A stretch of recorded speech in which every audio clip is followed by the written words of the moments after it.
每个旅人都在异乡重组记忆，最终带回的并非风景，而是被重塑的叙事自我。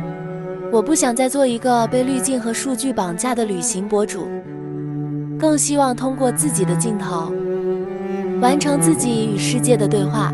今天我们来到了江苏泰兴黄桥镇，这期视频有些长，我会分成3个部分来分享这次黄桥之旅。第一部分，从黄桥烧饼到世界提琴之都，上海出发走 G15沈海高速，只需要3个小时就可以抵达黄桥。黄桥烧饼脆又香，黄黄烧饼味老莽。黄桥以烧饼为名，这已经是上一个年代的版本了。如今漫步在黄桥街头，街边都是提琴的装饰。如今的黄桥已经从烧饼的下里巴人，完成了到提琴的风花雪月的转型。黄桥年产70万把提琴，占全球1/3。抵达黄桥镇中心停车场，过了马路就是秦运湖。秦运小镇和秦运湖是黄桥镇以提琴产业为核心打造的特色文旅项目。秦运湖是人工景观湖，形似提琴，故又称提琴湖。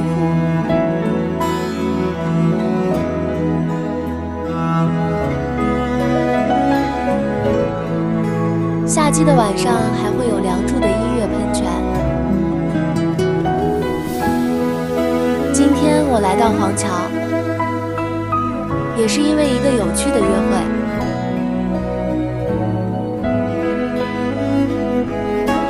在今年的上海乐器展上，我与相识多年的提琴友人见了面。他就来自于黄桥，并开了一家自己的提琴工作室，也是他告诉了我黄桥提琴的故事。70年代，上海提琴厂下放的老技师带来火种，经过半个世纪3代制琴工匠的执着努力，终于叩开了世界音乐圣殿的大门。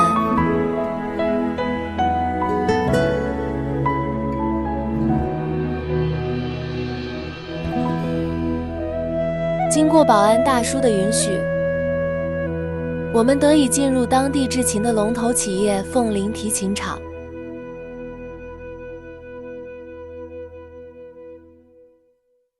走进厂里就能看到非常醒目的琴运亭。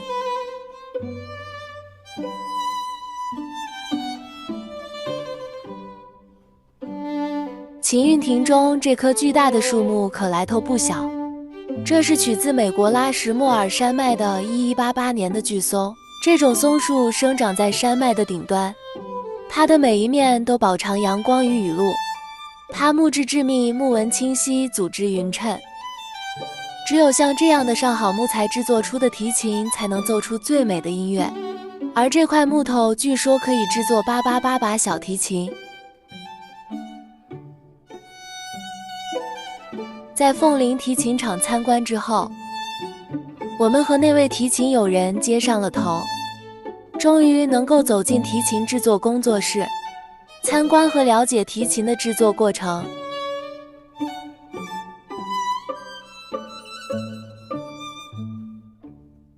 正在风干的面板，传统的自然风干周期有10年甚至更久。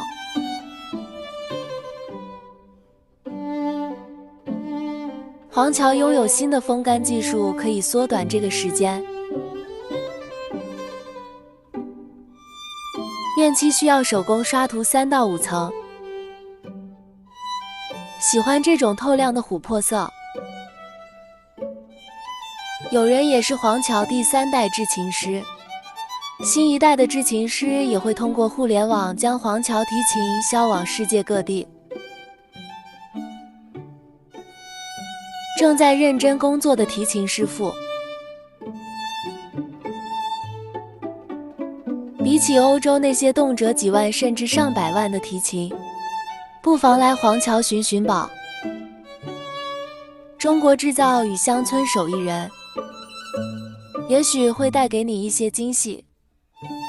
第2部分，血色丰碑古镇历史。告别了友人之后，我们打算去黄桥古镇逛一逛。来之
黄桥战役是新四军与八路军会师，开辟苏北抗日根据地的关键节点。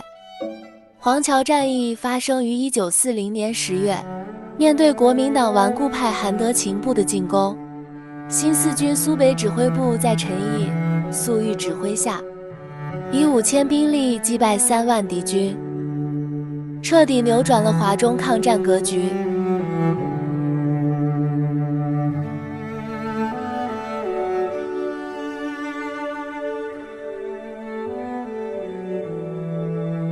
周2至周日免费开放参观。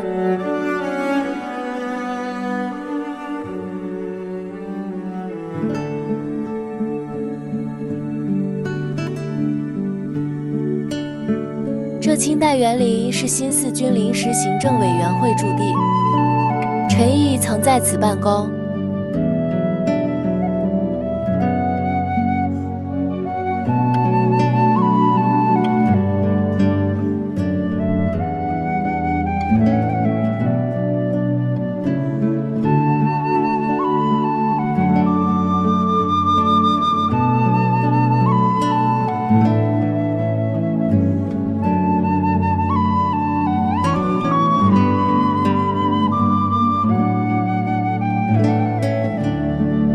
黄桥烧饼歌。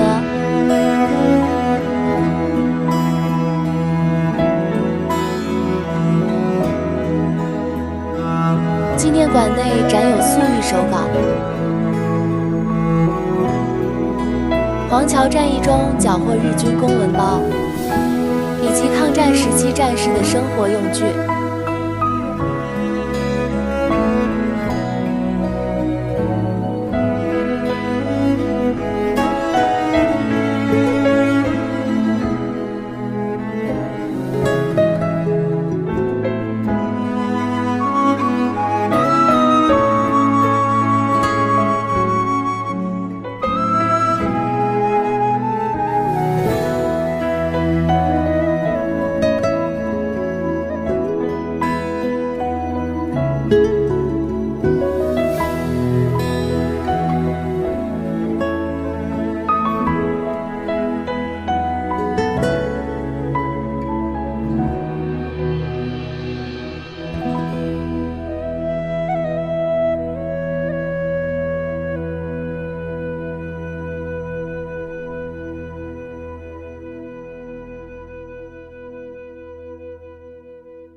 这颗百年古金柜，是陈毅、粟裕等将领合影的历史见证。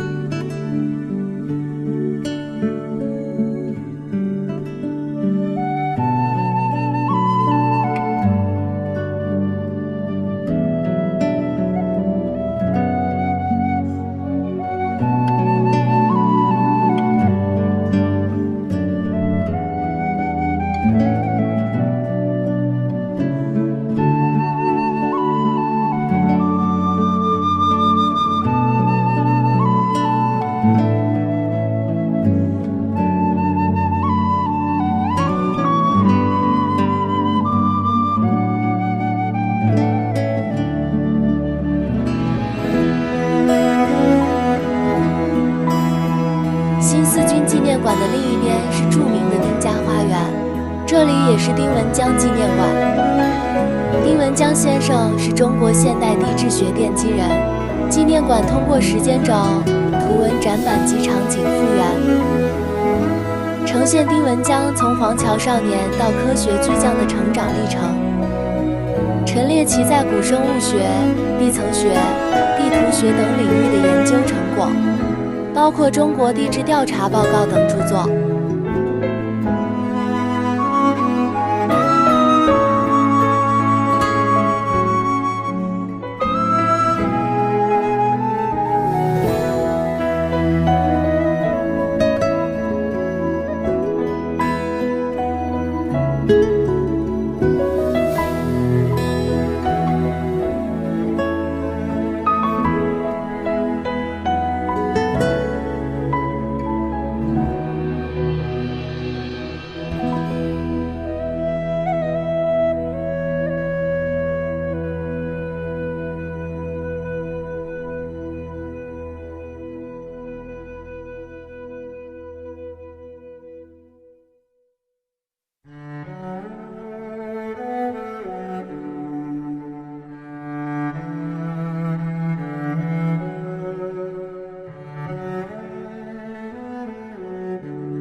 走出丁文江纪念馆的我们已经饥肠辘辘，于是我们在古镇中决意寻找一家正宗的国宴黄桥烧饼。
随即走进一家红满天烧饼店，现在的烧饼有各种各样的口味，大概2到3元一个。我们点了一个肉松的，一个萝卜丝的，皮子比较厚，外皮比较酥脆的，味道也就那样吧。